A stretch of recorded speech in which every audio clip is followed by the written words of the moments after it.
Hey, welcome in. Now, do you remember back in the olden times, back in the dark ages, when we used to test new medicines? For years we used to test them rigorously to make sure that they did what they were supposed to do and that they didn't have horrible side effects.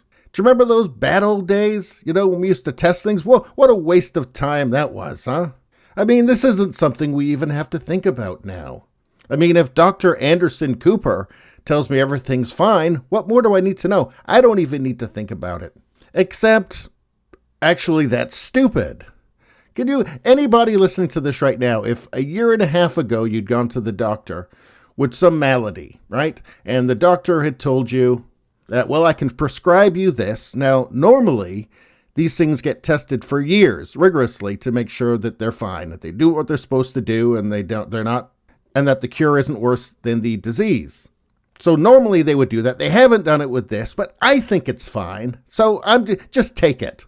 Nobody would have taken it. Everybody would have said, that sounds like a bad idea, right? Am I wrong about this? I don't think I'm wrong. Now, there are exceptions, of course. I mean, if you are terminally ill and there's a new medical technology and you're not going to make it through the testing period and you've got nothing to lose, yeah, absolutely, I think that you should have that option. And I'm not making any judgments and I'm not speculating on anything here about any particular medical treatments that are available right now. I'm just saying that I think it's weird that the world basically separated into two kinds of people on this. There's the people who think that long-term testing of new medical technologies is just a complete waste of time, and those who think it's not. And look, I think I've probably been losing subscribers over this, over saying these sorts of things. But, that's okay. Because it just seems so obvious, to me at least, that how can you not say it? And again, I'm not speculating on anything. I'm not saying do anything or don't do anything. I'm just wondering why something that just seemed so obvious is so verboten to talk about. Anyway, what's going on here? Rock legend Eric Clapton blacklisted after publicizing his you-know-what side effects. So, here's a very, very, very famous man who's publicizing something that happened to him on a very relevant topic. I mean, I would have thought that in a normal, healthy, functioning media environment, he'd be on he'd be doing interviews on every major show, wouldn't he? Every major news show. Because it seems to be pretty relevant, but those aren't the days that we're living in. It says Eric Clapton, longtime rock and roll icon, has disclosed that he has been isolated from his liberal lefty music culture because he dared to publicly express opposition to last year's lockdowns, as well as doubts about the vaccines. Now, not all of them, but there's one in particular that happens to be very popular today. The Hall of Famer, who also appeared on Van Morrison's single in December. What was that? What was the single in December with Van Morrison? Music legends Eric Clapton, Van Morrison team up for anti-lockdown single Stand and Deliver. Let's see. Proceeds from Stand and Deliver will go to Morrison's Lockdown Financial Hardship Fund, which helps musicians facing difficulties as a result of the virus and resulting lockdown measures. Clapton, the only three-time inductee into the Rock and Roll Hall of Fame, called the dearth of live events due to lockdown restrictions, quote-unquote, deeply unsettling. So they're not big fans of the lockdown, and my oh my, I mean, here you've got, things are so bad now that you've got musicians, artists, disagreeing with the mainstream culture. I mean, what have we come to? But anyway, Clapton is saying that he suffered disastrous side effects from his jab treatments and blamed propaganda, insisting that the shots are safe. Here's the thing that I wonder.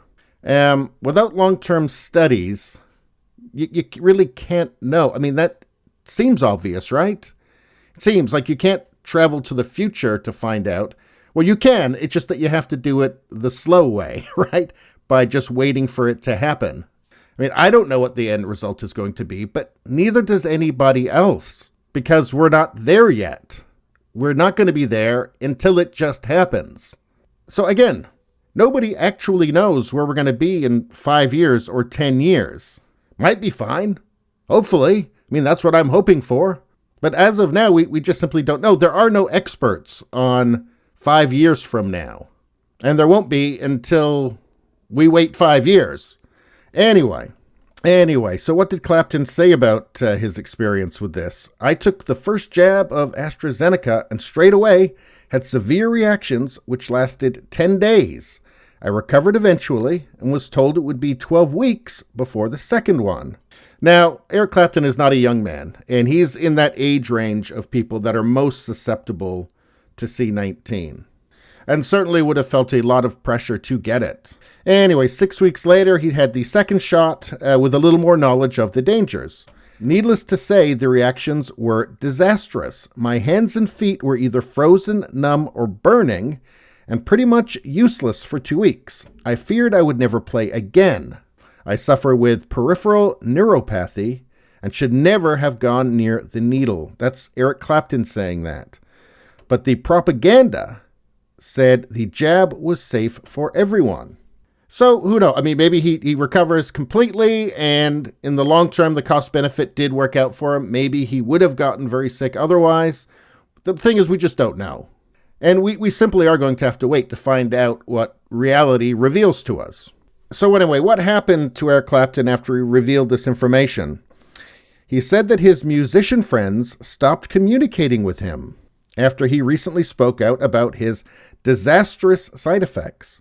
I've tried to reach out to fellow musicians, Clapton said during a video Q&A about his experience and his reaction to the powers that be afterwards.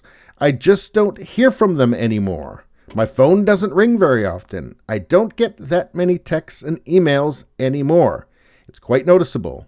And this is, of course, what happens to people when they start questioning a cult or when they leave a cult. You're cut off. What, you're one of those crazy people who doesn't think that Chris Cuomo is infallible? I don't want to talk to you anymore.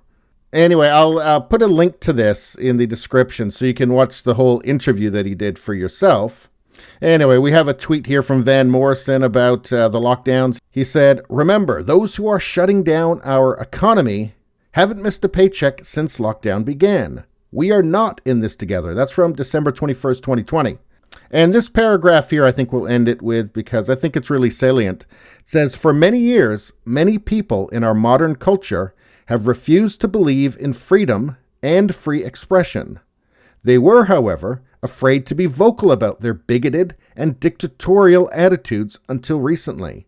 Because they have the upper hand and have learned how meek and easily cowed most people have become, they are now forthright and aggressive, striving hard to silence and destroy anybody who disagree with them." Boy, I think that's right on the money, isn't it? I mean, I make this video with full knowledge that, at least on YouTube, just me saying that I'm not totally comfortable taking medicines that haven't been rigorously studied, the effects of which have not been rigorously studied, like they did just like, a year and a half ago. That could get my channel shut down for saying something totally sane. But anyway, let's just end this off with, if you lose your friends like Eric Clapton did, because you disagree with them on something really important, I would say that they weren't ever really friends anyway. You're probably better off without them. Anyway, that's all I got to say about that. Please subscribe, like, and share. That really helps me out. If you just like to listen, there's the podcast, Radio Baloney. It's on pretty much every platform. If you look for it, you will find it. Thank you very much. See you next time.